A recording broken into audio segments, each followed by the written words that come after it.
धन्यवाद पिंकी और थाशु महाराज जी, आपका स्वागत है। आप धर्म सत्ता राज सत्ता दोनों के बीच का सेतु हैं। ऐसे बहुत सारे संत हमारे हैं, लेकिन देश में आपकी अपनी प्रसिद्धि है और निर्मल अखाड़े जैसे एक बड़े अखाड़े के आप आचार्य महामंडलेश्वर भी हैं। महाकुंभ है, बहुत बड़ा आयोजन है। पहली प्रतिक्रिया में आपकी इस आयोजन, इसके इंतज़ाम, जो व्यवस्था आप देखते हैं और देश दुनिया से तमाम जो सनातन धर्मावलंबी हैं वो यहाँ आ रहे हैं, ऐसा लगता है कि दुनिया की हर राह जो है वो प्रयागराज की तरफ चल रही है। तो यहाँ को लेकर के देश और विदेश में जो लोग बैठे हुए हैं उनको पहले अगर आप कोई संदेश देना चाहते हैं तो आप पहले वो संदेश दे दें, फिर मेरे सवाल आगे।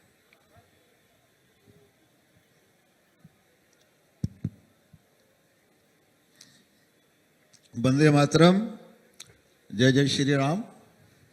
सभी दर्शकों को 144 साल के बाद पड़ने वाले इस महाकुंभ का हृदय की गहराई से, क्योंकि सत्ता का मैं भी एक अंग हूं, तो अपनी सरकार की तरफ से, योगी जी की तरफ से बहुत सारा आमंत्रण, सादर निमंत्रण। जहां 40 करोड़ से लेकर 50 करोड़ तक आस्थावान तीर्थराज प्रयाग में संगम में गोता लगाने वाले हैं, तो जो श्रोता मुझे सुन रहे हैं वो भी आएंगे, संगम में गोता लगाएंगे, जीवन धन्य होगा। मैं सौभाग्यशाली हूं कि भारत भूमि में पैदा हुआ हूं।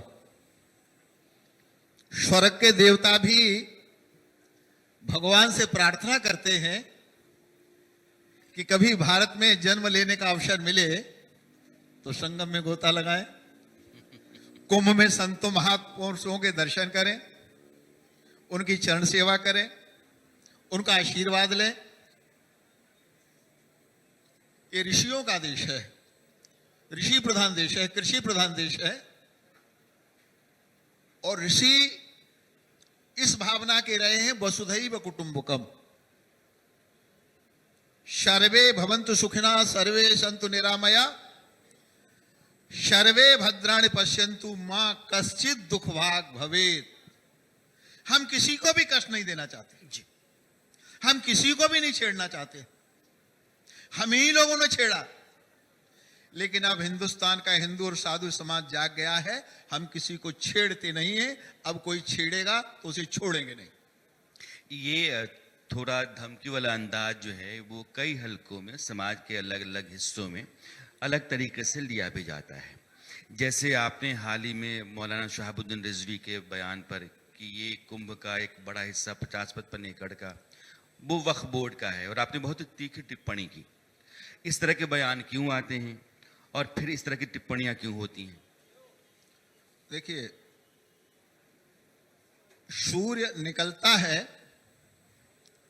पर उल्लू सूर्य की सत्ता को स्वीकार नहीं करता। इसमें सूर्य का कोई दोष नहीं है। विश्व का सबसे बड़ा मेला, और उसमें भी तीर्थराज प्रयाग तो उसमें भी श्रेष्ठ है।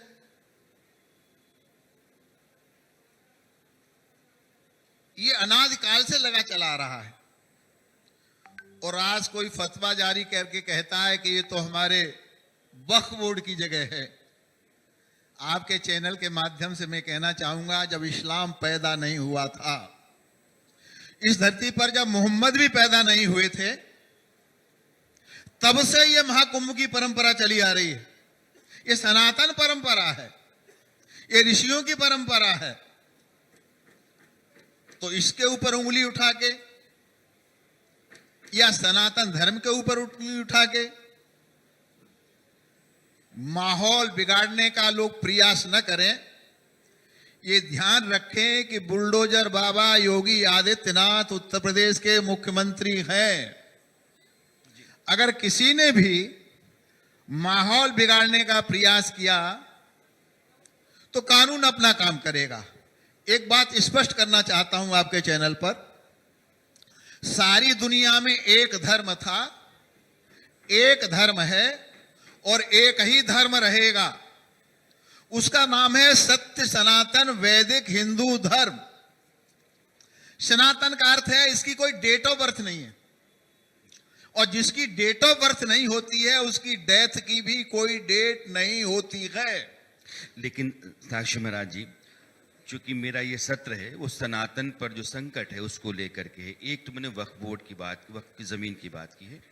एक वक्फ बोर्ड को लेकर के जितने भी सनातनी हैं, मैं देखता हूं कि पूरे देश में एक माहौल बनता चला जा रहा है कि वक्फ बोर्ड इस देश में तीसरा सबसे बड़ा जमींदार है अगर डिफेंस रेलवेज के बाद, और लगातार उसकी जमीन जायदाद संपत्तियां बढ़ती चली जा रही हैं। तो फिर मंदिरों के पास भी इसी तरह का बोर्ड होना चाहिए। मंदिरों के पास इस तरह का बोर्ड होना चाहिए या फिर वक्फ बोर्ड को कानून के दायरे में लाया जाना चाहिए? दोनों में से कौन सा विकल्प आप अपनाना चाहते हैं? देखिए, जिस दिन देश का विभाजन हो गया और एक संप्रदाय के लोगों ने कहा कि हम हिंदू साधु संत ब्राह्मणों के साथ में हिंदू समाज के साथ नहीं रह सकते, हमको अलग देश चाहिए, ये देश उसी दिन हिंदू राष्ट्र बन जाना चाहिए था। इस्लाम को मानने वालों ने अपने मनमाने तरीके से एक देश मांग लिया और आज वो इस्लाम राष्ट्र है और हम विश्व के सबसे बड़े लोकतांत्रिक राष्ट्र हैं। तो इस देश में सनातन बोर्ड होना चाहिए, वक्फ बोर्ड नहीं होना चाहिए। मेरा बस चले तो मैं आज और अभी वक्फ बोर्ड को समाप्त करने का संकल्प ले सकता हूं, पर मेरे पास वो शक्ति नहीं है। मामला जेपीसी के पास है। बड़े बड़े उपेक्षित, शोषित, वंचित मुस्लिम समाज के लोग, जो मैं कह रहा हूं, वो ये आवाज वो भी उठा रहे हैं कि वक्फ बोर्ड समाप्त होना चाहिए। और बहुत सारे से ज्ञापन देश के प्रधानमंत्री मोदी जी के पास और गृह मंत्री माननीय अमित शाह जी के पास गए वक्फ बोर्ड को लेकर। बहुत लोग मुस्लिम समाज के आंदोलित हैं, लोगों का शोषण कर करके मुट्ठी भर लोग वक्फ बोर्ड के मालिक बन करके अय्याशी कर रहे हैं। इसलिए मेरा व्यक्तिगत मानना है सनातन बोर्ड बनना चाहिए, वक्फ बोर्ड समाप्त होना चाहिए। एक फिर प्रश्न आता है, सनातन बोर्ड बने तो क्या वक्फ बोर्ड की तरह ही बने? वक्फ बोर्ड के सामने क्या सवाल है साक्षी महाराज जी? वो ये है कि वक्फ बोर्ड को कानूनन एक ऐसा अधिकार दिया गया जिसकी कोई सीमा नहीं है, यानी कि बेलगाम अधिकार उसके पास है। सेक्शन 40 कहता है कि जहां भी उसने कह दिया कि मेरी जमीन है तो उसकी जमीन है। जिस आदमी ने कहा कि मेरी जमीन है, अब उसके ऊपर जिम्मा आता है कि जाकर के वो ट्राइब्यूनल में साबित करे कि ये मेरी जमीन है। वक्फ ने कहा उसकी हो गई। क्या सनातन भी इसी तरह से कोई बेलगाम ताकत चाहता है अपने लिए? देखिए, मैं स्पष्ट करना चाहता हूं, जिन लोगों के सनातन के विषय में जरा जानकारी प्राप्त करना चाहते हैं, उसके वैभव को, उसकी परंपरा को, उसकी यश कीर्ति को देखना चाहते हैं, उन्हें एक बार इस महाकुंभ का दर्शन अवश्य करना चाहिए। हम लोग बाबा राव भीमराव अंबेडकर के संविधान को मानने वाले लोग हैं। सनातन शरीयत के आधार पर नहीं चलेगा, ये देश शरीयत के आधार पर नहीं चलेगा। तो हमारे परम प्रिय श्री देवकीनंदन ठाकुर जी ने, संपूर्ण संत समाज ने, और जहां हम बैठे यहाँ के महंत श्री महंत साहब ने भी बड़ा एक कार्यक्रम करके दिल्ली में एक पहल की थी कि सनातन बोर्ड बनना चाहिए। लेकिन हम ये चाहते हैं सनातन बोर्ड बने, सनातन परंपरा के अनुसार बने, और उसमें हमारे सामने विश्व की सबसे बड़ी लोकतांत्रिक व्यवस्था है, उस व्यवस्था को हम स्वीकार करना चाहते हैं। परंतु वक्फ बोर्ड समाप्त होना चाहिए, सनातन बोर्ड बनना चाहिए। एक संकट जो है वो धर्मांतरण को लेकर के है। उत्तर प्रदेश की सरकार ने एक नियम बनाया कि अगर आप किसी भी आदमी को बरगला करके गलत तरीके से धोखे में रख करके उसका धर्म बदलते हैं तो ये गैर कानूनी है। देश के बाकी राज्यों में ऐसी व्यवस्था भी कानून के तौर पर नहीं आई है, लेकिन धर्मांतरण एक बड़ा संकट मानते हैं सनातनी। कितना बड़ा ये सवाल है आपके लिए? देखिए, इस देश में तलवार के बल पर धर्मांतरण किया गया, और हम तो सर्वेभवन्तु तो सुखिनः सर्वे सन्तु निरामया। हम लोग तो अयम निजः परोवेति गणना लघु चेतसाम उदार चरिता नाम तो वसुधैव कुटुंबकम। हम उस परंपरा को मानने वाले लोग हैं। आपको आश्चर्य होगा, मुझे मेरी छवि कट्टर हिंदूवादी की है, वो है, लोग कहते हैं। और कल मेरी पेशवाई है श्री निर्मल पंचायती अखाड़े की, और आप देखेंगे बड़ी संख्या में मुस्लिम समाज के लोग, जो बाहर के जिलों के भी श्रद्धा के साथ आएंगे, पेशवाई में भाग लेंगे, गंगा में स्नान करेंगे। ये तो बात श्रद्धा यहाँ से- रविंद्रपुरी जी भी कह के गए कि उनकी पेशवाई में बहुत सारे मुस्लिम समाज के लोग थे। आप कह रहे हैं कि मेरी पेशवाई में बहुत सारे मुस्लिम समाज के लोग थे, तो फिर ये दूरी क्यों है कि उनको दूर रखो, दुकान बंद करो, होटल बंद करो, वो यहाँ नहीं? एक शायर ने कहा है, मेरे करीब आओ तो शायद जान सको मुझे। इस देश के मुसलमान को विपक्षी पार्टियों ने ये कह के बरगलाया कि बीजेपी आ गई, ये भगवे कपड़े वाले आ गए, तुम्हें खा जाएंगे। अरे भैया, हम तो प्याज भी नहीं खाते, लहसुन भी नहीं खाते, हम तो चाय भी नहीं पीते, मुसलमान को कैसे खाएंगे? हमारी समझ में नहीं आ रहा। तो मैं मुस्लिम समाज के लोगों से आपके चैनल के माध्यम से कहना चाहता हूं, मेरे करीब आओ तो शायद जान सको मुझे। मेरे करीब आओ तो शायद जान सको मुझे। ये फैसले तो दूरियां बढ़ाते हैं, ये फैसले तो दूरियां बढ़ाते हैं। तो आके देखे तो सही, जितना काम इन 10 साल में मोदी जी ने मुसलमानों के लिए किया है, इतना पिछले 65 साल में विपक्षी पार्टियों ने नहीं किया। अभी आपने प्रधानमंत्री मोदी जी का जिक्र किया। वो कहते हैं कि 2047 में हिंदुस्तान विकसित देश होगा। एक तबका जो है वो कहता है कि 2047 में हिंदुस्तान में ग़ज़वा-ए हिंद होगा। ग़ज़वा-ए हिंद को लेकर के भी बहुत सारी आबो हवा तैयार की जाती है और बहुत सारे लोगों के जरिए बयान आते भी रहते हैं। ये ग़ज़वा-ए हिंद बनाम विकसित भारत, एक लड़ाई चलती है। आपने बहुत ही महत्वपूर्ण और ये राष्ट्र से संबंधित एक प्रश्न खड़ा किया है। मैं तो गंगा मैया का धन्यवाद करूंगा, अपने सारे देवी देवताओं का, भगवान का धन्यवाद करूंगा कि एक देवदूत के रूप में, एक युग पुरुष के रूप में नरेंद्र भाई मोदी इस देश को मिले एक प्रधानमंत्री के रूप में। और हिंदुस्तान में तो उनकी आलोचना करने वाले लोग विरोधी हैं, सारे विश्व में उनका डंका बज रहा। तो ये मोदी जी हैं, वो जो कहते हैं वो व्यक्ति नहीं कहता, वो अंतरात्मा, अंतर बैठा हुआ आत्मा, परमात्मा उनके मुंह से कहलवा देता है। और मोदी जी के मुंह से निकल गया कि 1947 तक भारत विकसित भारत होगा। तो त्रिवेणी के तट पर, गंगा मैया के किनारे और आपके चैनल पर साक्षी होने के नाते एक गवाह के रूप में कहना चाहूंगा, दुनिया की कोई ताकत, सूर्य गर्मी छोड़ सकता है, चंद्रमा शीतलता छोड़ सकता है, गंगा हिमालय को वापस जा सकती है, पर 2047 में भारत को विकसित करने से दुनिया की कोई ताकत रोक नहीं सकती। जो ग़ज़वा-ए हिंद की सोच रहे थे, अगर मोदी न होते, योगी न होते, तो उनका सोचना कहीं आज हो सकता था, क्योंकि सत्ता में वो लोग थे जो तुष्टीकरण के लिए सुप्रीम कोर्ट के कानून भी बदल देते थे, जो केवल राजनीति तुष्टीकरण के लिए करते थे। उन्हीं की देन बखबोड़ है। लेकिन केंद्र में मोदी जी हैं, गृह मंत्री अमित शाह जी हैं, उत्तर प्रदेश इतना बड़ा प्रदेश है, इसकी बागडोर योगी आदित्यनाथ के हाथ में है। तो ग़ज़वा-ए हिंद की सोचना भी नहीं चाहिए, सोचने वाले 3 समुद्र 7 समुद्र पार चले जाएंगे। आप तो राजनेता हैं, तो राजनीति के सवाल भी बहुत ठीक से समझते हैं। बांग्लादेश में एक सत्ता बदली है, पाकिस्तान बांग्लादेश के भीतर अपनी पैठ बढ़ाने में लगा हुआ है। भारत के सरहदी जो राज्य हैं, उन राज्यों के सीमावर्ती ज़िलों में मुस्लिम तबके की आबादी पिछले कई दशकों से लगातार बढ़ती चली गई। तो जनसंख्या असंतुलन एक बड़ा खतरा माना जा रहा है भारत में। कहा यह भी जा रहा है, मैं मोहन भागवत जी के हवाले से भी कहता हूँ कि वो दक्षिणी सूडान का मामला हो, पूर्वी तिमोर का मामला हो, कोसोवो का मामला हो, ये सारे देश इसलिए पैदा हो गए क्योंकि वहाँ जनसंख्या असंतुलन खड़ा हो गया, डेमोग्राफिकल इम्बैलेंसेस जिसको कहते हैं।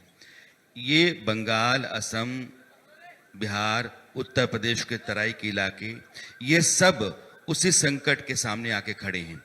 खतरा आपको दिखता है क्या? देखिए, खतरा तो निश्चित रूप से होता है, परंतु जिस तरह से आपने पूरी बंगाल की बात की, मुझे लगता है मोदी न होते तो वहां एक भी हिंदू नहीं बसता। विपक्ष ने तो अपने ऊपर सिंचा लगा लिया, फेविकॉल लगा लिया। वहां तो अल्पसंख्यक हैं। हिंदुस्तान में अल्पसंख्यकों की वकालत करने वाले विपक्ष को सांप सूंघ गया क्या?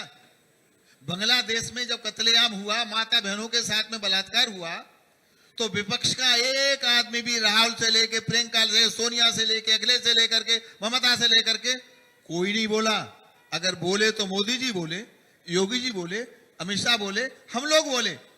और हमारी पार्टी की ये पहल थी कि आज वहां थोड़े सामान माहौल थोड़ा सा बना है, लेकिन फिर भी जो लोग सपना देख रहे हैं भारत को खतरा पहुंचाने का, तो उसी बात को मैं दोहराना चाहूंगा। मोदी को और भारत को लोग हल्के में न लें। ये देश किसी को छेड़ता नहीं है, और जब कोई छेड़ता है तो उसे छोड़ता नहीं है। उन लोगों को 1971 याद होगा। मेरा प्रश्न आपसे ये था कि भारत के कई ज़िलों में मुस्लिम आबादी या तो 50% या उससे ज़्यादा है, और जहाँ भी ऐसा है कहते हैं कि हिंदुओं के लिए जीवन असामान्य हो जाता है, वहाँ से पलायन या फिर अपमान का जीवन जीने के लिए आपको मजबूर होना पड़ता है, ये कहा जाता है। इसको लेकर के मैं आपकी राय। आपकी चिंता से मैं भी बहुत चिंतित हूँ, सरकार भी चिंतित है, और सरकार और मुझ जैसे लोग चिंतित नहीं, सुप्रीम कोर्ट भी चिंतित है।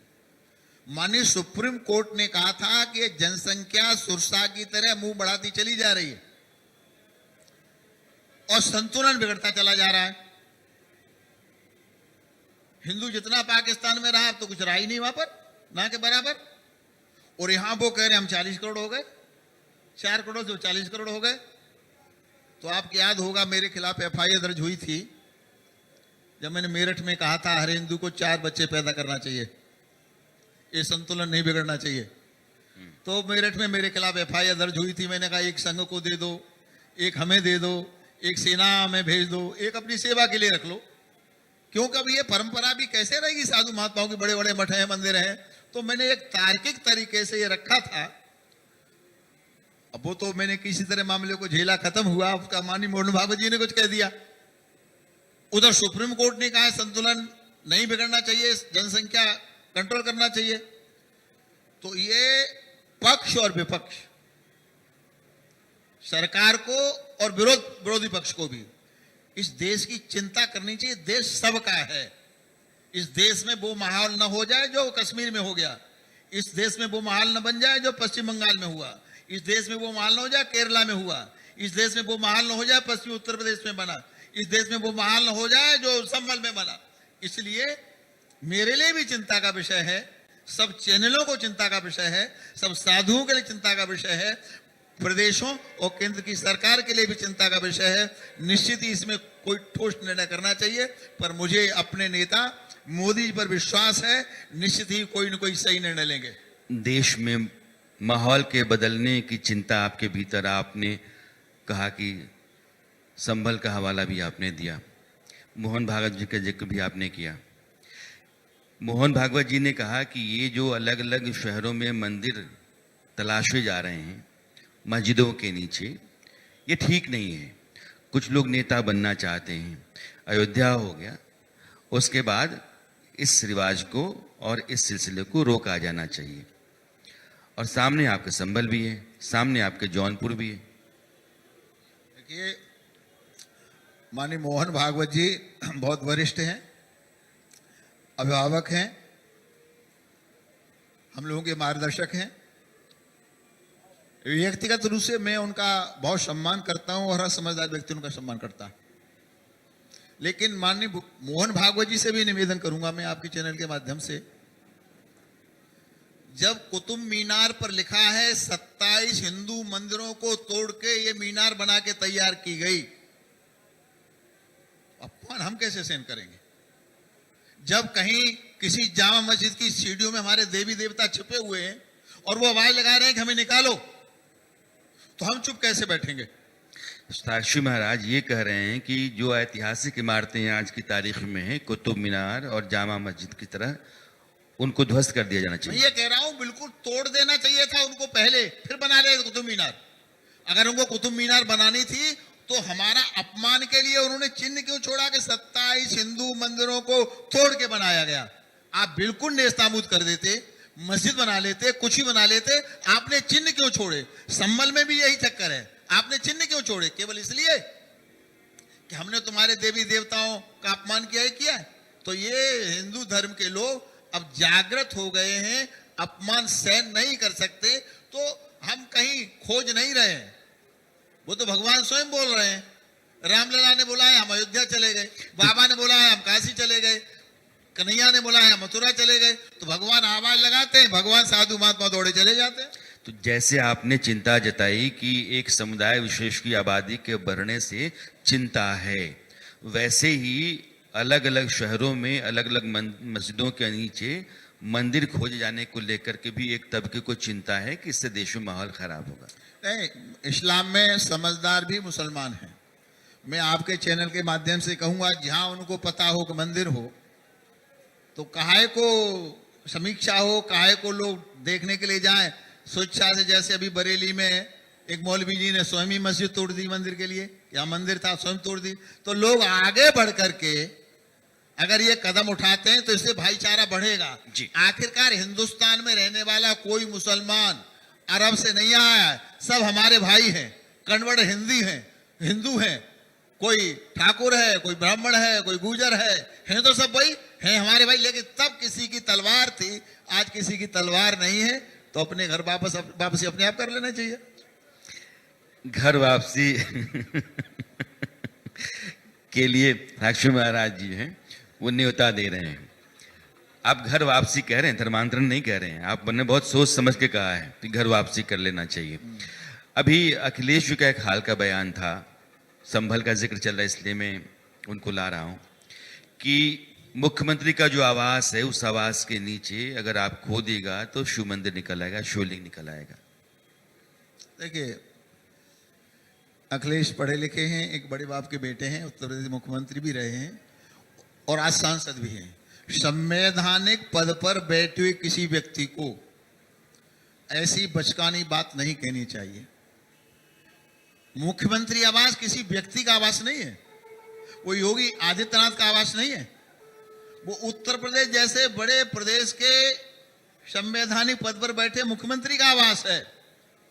तो माननीय अखिलेश यादव जी को समय रहते हुए अपनी गलती को स्वीकार करना चाहिए और इस प्रकार की छोटी छोटी बातें नहीं करनी चाहिए। उस आवास में वो भी रहे हैं, उनके पिता भी रहे हैं। तो ये जो बात उन्होंने कही है बहुत ही निंदनीय है। मेरा आखिरी प्रश्न आपसे है, आपके प्रधानमंत्री को लेकर के उनके जो विरोधी हैं वो कहते हैं कि नरेंद्र मोदी सनातनी बड़े वाले हैं, सनातन के पोषक हैं और धर्म के आधार पर राजनीति कर रहे हैं। 140 करोड़ कहते तो जरूर हैं, लेकिन उनकी दृष्टि जो है वो सनातन के धर्मस्थलों, सनातन के समाज, सनातन के मठों मंदिरों पर अधिक होती है। ये विपक्ष कहता रहा है। अखिलेश जी और विपक्ष के लोग क्या कहते हैं, महत्वपूर्ण ये नहीं है। महत्वपूर्ण यह हिंदुस्तान को, सनातन को मानने वाला हर साधु, सन्यासी, भजनानंदी, हर हिंदू मोदी जी को आज अपना अभिभावक मान रहा है। मोदी जी हृदय में बस गए। और एक बात मैं आपसे कहूं, राजनीति मेरा जीवन नहीं है। मैं यही 7 महीना रहने वाला हूं, इसी रेती में जहां आप बैठे। 7 बार का सांसद होने के बाद भी मैं सारी व्यवस्था छोड़ के यहीं रहने वाला हूं और पिछले सप्ताह भर से यहीं पर हूं। मैं एक्सीडेंटली राजनीति में हूं। राजनीति मेरा जीवन नहीं है। और राजनीति में जिन कारणों से आया लगभग वो सुलभ हो चुके हैं। चाहे अयोध्या का मामला हो, चाहे काशी का मामला हो, रह गए वो सुलभ हो जाएंगे। पर एक बात कहना चाहता हूं, मोदी जी कोई व्यक्ति नहीं है। इस देश में कई तरह के भगवान के अवतार होते हैं और जो भगवान जब आते हैं धराधाम पर तो साधु नाम परित्राणाय विनाशाय च दुष्कृताम, साधुओं की रक्षा करने के लिए और दुष्टों का संहार करने के लिए। और यही काम योगी जी, मोदी जी कर रहे हैं, स्थापना धर्म की कर रहे हैं। तो मुझे लगता है इदा इदाय धर्मस्य ग्लानिर्भूत भारत अभ्युत्थानम धर्मस्य तदात्मानं सृजामि हम। तो कुछ नया इस हिंदुस्तान में होने वाला है। मैं गंगा मैया से और यहाँ के साधु सन्यासियों से प्रार्थना करूंगा कि मोदी जी को आशीर्वाद दें। ताशु महाराज जी, आप आए, आपने समय निकाला, आपने चर्चा में हिस्सा दिया, बहुत बहुत धन्यवाद आपका। मैं आपका Thank you, बहुत sir. बहुत धन्यवाद, आपके चैनल का बहुत बहुत धन्यवाद, क्योंकि जिस बिंदु को, जिस विषय को, जिस सब्जेक्ट को आपने लिया है, आज की आवश्यकता है और आपने भी इस विषय में चिंता की, तो मैं आपका और आपके चैनल का हृदय की गहराई से धन्यवाद करता हूं। और Thank साधु you, sir. महात्माओं की Thank तरफ you, से sir. आपको, मैं निर्मल पंचायत अखाड़े का आचार्य हूँ, यहाँ मेरे मित्र हैं, जहाँ आप बैठे हैं परम पूज्य स्वामी बालकानंद जी महाराज, तो इस अखाड़े के, मेरा अखाड़ा उधर लगा हुआ है। मैं सब अखाड़ों की तरफ से, अखाड़ा परिषद की तरफ से और साधु महात्माओं की तरफ से आपके चैनल को आशीर्वाद, आप इसी प्रकार से बिंदु उठाते रहें। जी, बिल्कुल धन्यवाद।